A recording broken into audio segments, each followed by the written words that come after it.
नमस्कार, मैं मेघा मित्तल और आप देख रहे हैं जस्ट इंडिया।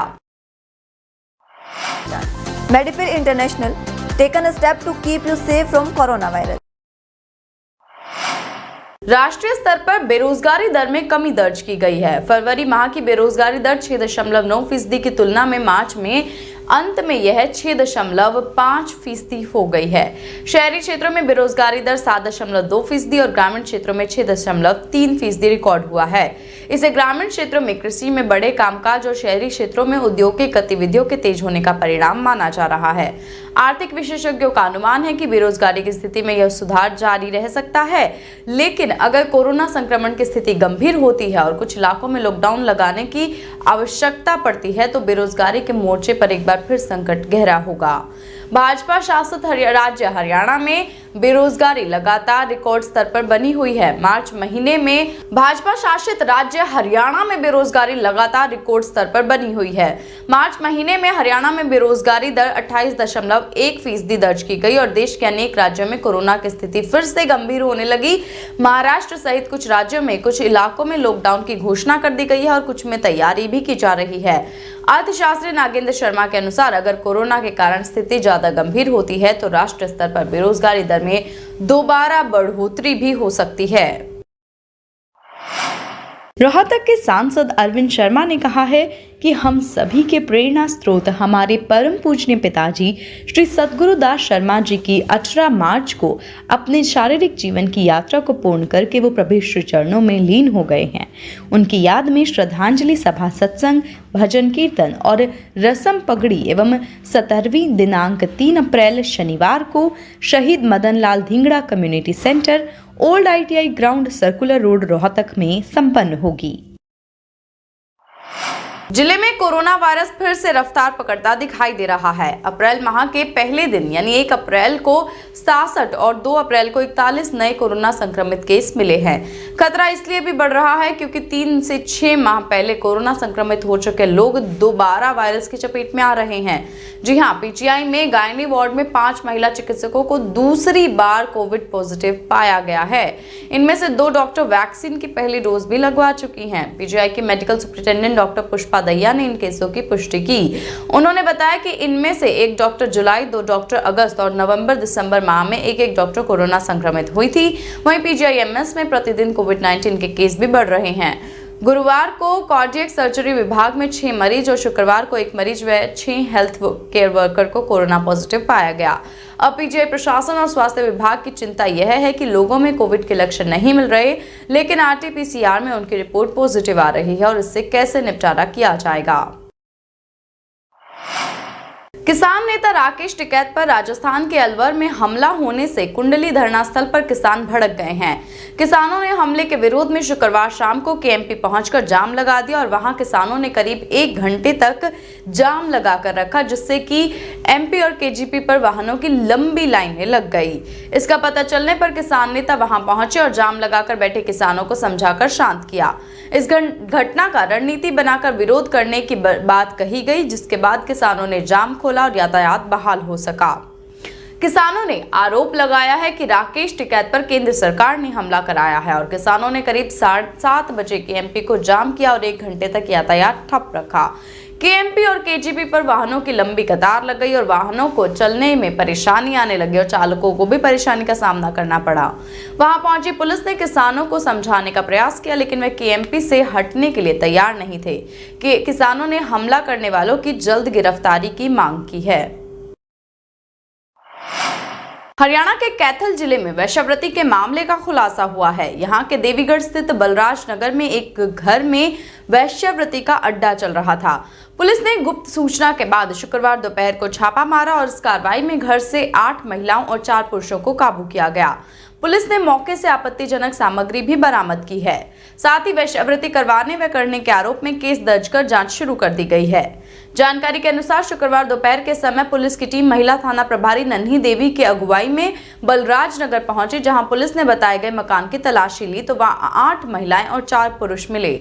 पुलिस ने सभी को हिरासत में ले लिया और पुलिस थाना लेकर उन्हें पहुंची। उधर घटना को लेकर मौके पर काफी संख्या में लोग एकत्रित हो गए थे। महिला थाना प्रभारी नन्ही देवी ने बताया कि पुलिस को गुप्त सूचना मिली थी कि यहां महिलाएं जिस्म फरोशी का धंधा चला रही हैं। इसके बाद टीम के साथ छापा मारा गया। विदित हो कि पिछले दिनों सूचनाएं लीक करने में थाने के मुंशी समेत 2 पुलिसकर्मियों को निलंबित भी किया गया था। पानीपत के सेक्टर 13 और 17 पार्क में गुरुवार सुबह 6 बजे साइकिल पर घूमने निकले मनोरोग विशेषज्ञ संदिग्ध परिस्थिति में लापता हो गए। परिजनों ने तलाश शुरू की लेकिन कोई सुराग नहीं लग पाया। कुरुक्षेत्र के इस्लामाबाद निवासी स्त्री रोग विशेषज्ञ डॉक्टर प्रीति खुराना ने बताया कि उसके पति मनोरोग विशेषज्ञ डॉक्टर सुदेश खुराना 1 अप्रैल को सुबह 6:30 बजे साइकिल पर सवार होकर सेक्टर 13-17 पार्क में घूमने निकले थे। वहां 9:30 बजे तक घर पहुंच जाते थे, लेकिन 9:30 बजे के बाद उन्होंने फोन किया तो स्विच ऑफ मिला। उनकी तलाश शुरू की गई। रिश्तेदार, दोस्त, परिवार में फोन किया लेकिन कोई सुराग नहीं लग पाया। उन्होंने रात 12 बजे तक उनका इंतजार किया लेकिन वो घर नहीं लौटे तो पत्नी ने पुलिस को फोन कर सूचना दी। इसके बाद पुलिस ने सागर ढाबे के पास साइकिल खड़ी होने के बारे में बताया।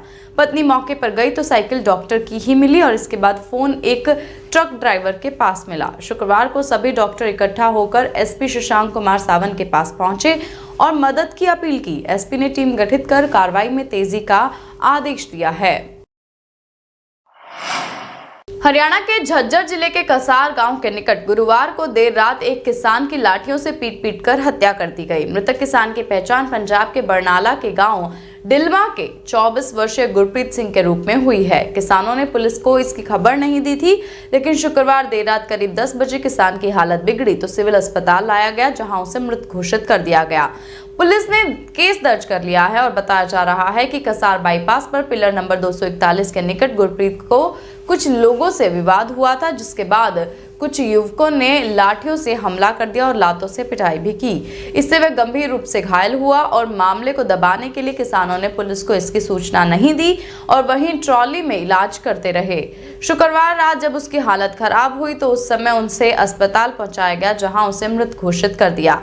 हमलावरों में एक युवक का नाम रणबीर का पता चला है और वहीं गुरप्रीत के गांव का बताया जा रहा है। मामले की जांच के लिए फोरेंसिक टीम की सूचना भेजी गई है। अब यमुनानगर से मेरठ और शामली जाने वाली बसों के लिए सहारनपुर नहीं जाना पड़ेगा। यात्रियों की सुविधा को ध्यान रखते हुए यमुनानगर डिपो से मेरठ और शामली के लिए बस सेवा का शुभारंभ किया गया है।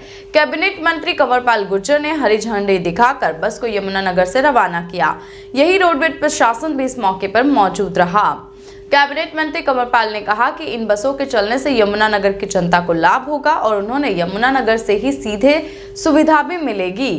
कैबिनेट मंत्री कंवरपाल गुर्जर ने बताया कि एक बहुत अच्छा प्रयास यमुनानगर डिपो द्वारा किया गया है और इसमें एक बस मेरठ और दूसरी बस शामली के लिए जाएगी। यमुनानगर में अधिकतर यात्री इस रूट पर ज्यादा जाते हैं और इससे इन यात्रियों को बहुत बड़ा लाभ मिलेगा। वहीं कैबिनेट मंत्री ने साथ ही कहा कि जो बस यमुनानगर से मेरठ के लिए जाएगी वह 8 बजे डिपो से रवाना होगी और वहीं यमुनानगर से शामली के लिए जाने वाली बस 8:50 पर रवाना होगी। इन दोनों ही रूटों का किराया बहुत ही कम है और वहीं उन्होंने कहा कि यमुनानगर डिपो बहुत अच्छे से काम कर रहा है। डिपो में 153 बसें हैं और लगभग 34,000 किलोमीटर रोजाना बसें सफर तय करती हैं। ये बहुत ही अच्छा प्रयास है ये, और यहाँ से एक बस मेरठ और एक बस शामली के लिए जाएगी और यहाँ के लोगों की बहुत सी रिश्तेदारियाँ जो है ना वो मेरठ में और शामली में है, तो मैं समझता हूँ इससे बहुत बड़ा लाभ होने वाला है। और ये बस जो है जो मेरठ वाली है वो 8 बजे यहाँ से चलेगी और जो दूसरी बस उधर से चलेगी वो भी उधर से 8 बजे चलेगी और यहाँ 1:30 पे पहुँचेगी। इस प्रकार का एक रहेगा। और शामली वाली बस जो है वो 8:50 पे यहाँ से चलेगी और जो दूसरी साइड से चलेगी वो 12:30 पे यहाँ पहुँच जाएगी। रोहतक के सांसद अरविंद शर्मा ने कहा है कि हम सभी के प्रेरणा स्रोत हमारे परम पूजनीय पिताजी श्री सद्गुरुदास शर्मा जी की 18 मार्च को अपने शारीरिक जीवन की यात्रा को पूर्ण करके वो प्रभु श्री चरणों में लीन हो गए हैं। उनकी याद में श्रद्धांजलि सभा, सत्संग, भजन कीर्तन और रसम पगड़ी एवं 17वीं दिनांक 3 अप्रैल शनिवार को शहीद Madan Lal Dhingra community centre, old ITI ground, circular road, Rohtak में संपन्न होगी। Be Fast Fit, India's fastest growing fitness chain, now at Rohtak D Park. Just India के इस बुलेटिन में बस इतना ही। और भी खबरों के लिए आप देखते रहिए जस्ट इंडिया। नमस्कार।